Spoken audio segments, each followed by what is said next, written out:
பிசிக்கு வந்து Panasonic model complaint என்னதுக்கு வந்ததுன்னு பார்த்தீங்கன்னாக்கா, எஸ்எம்பிஎஸ் அவுட்டு, ஷார்ட் சர்க்கியூட்டு, 1 ஓம் அவுட்டு, இங்கே அவுட்டு, இது பவர் ஐசி அவுட்டு ரெடி பண்ணியாச்சு. ரெடி பண்ணதுக்கப்புறம் பவர் ஆன் ஆகிடுச்சு.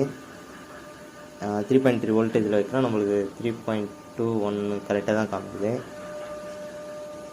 இதில் வந்து 7815 சரிங்களா. இதில் அவுட்புட்டில் வைக்கிற மாதிரி அவுட்புட்டில் வச்சிட்டேன். கரெக்டாக இது வரலாம். அவுட்புட்டில் வச்சதுக்கப்புறம் 15 வோல்ட் வருது. இப்போ நான் இதோட வந்து இன்புட்டில் வைக்கிறேன். 35 வோல்ட் வரைக்கும் சுவிட்சிங் ஆகுது.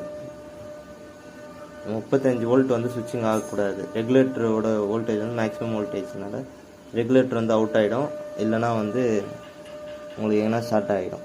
இப்போ வந்து இந்த 3.3யோட இது பார்க்கலாம்.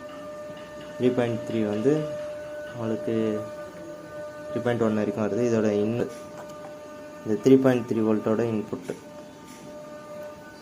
எவ்வளோ வருது பாருங்கள், 21 வோல்டேஜ். இந்த மாதிரி வந்ததுனாக்கா இந்த பிசி வந்து ரெகுலேட்டர் வந்து ஹீட் ஆகி 3.3 வோல்ட்டை வந்து கம்மி பண்ணி கொடுத்துரும். இது வந்து கிரவுண்டு, இது கிரவுண்டு, இது இன்புட்டு, இது வந்து அவுட்டு.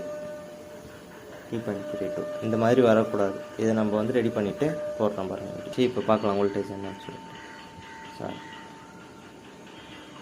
இன்னும் வைக்கிறேன் 6.2, இந்த 7815ல் இன்னும் வைக்கிறேன் 17 வோல்ட். இது வந்து ரெடி பண்ணியாச்சு. இது பார்த்தீங்கன்னாக்கா இந்த எஸ்எம்பிஎஸ் செக்ஷன் ஃபால்ட்டு அதை ரெடி பண்ணி பார்த்தாச்சு. இப்போ கரெக்டாக வோல்டேஜ்லாம் கரெக்டாக வருது. அது கிரவுண்டு, இது வந்து இன்னும் 6.2 வோல்ட். இந்த மாதிரி ஆகும்போது கவனிக்க வேண்டியது என்னன்னாக்கா, ஹை வோல்டேஜ் வந்ததுனாக்கா எம்சிஓ அவுட் ஆகிடும். அப்படி இல்லைனாக்கா செகண்டரி செக்ஷனில் இருக்க கெப்பாசிட்டர் வந்து 25 வோல்ட்டு தான் போட்டிருப்பாங்க. 35 வர சொல்ல வெடிச்சிடும்.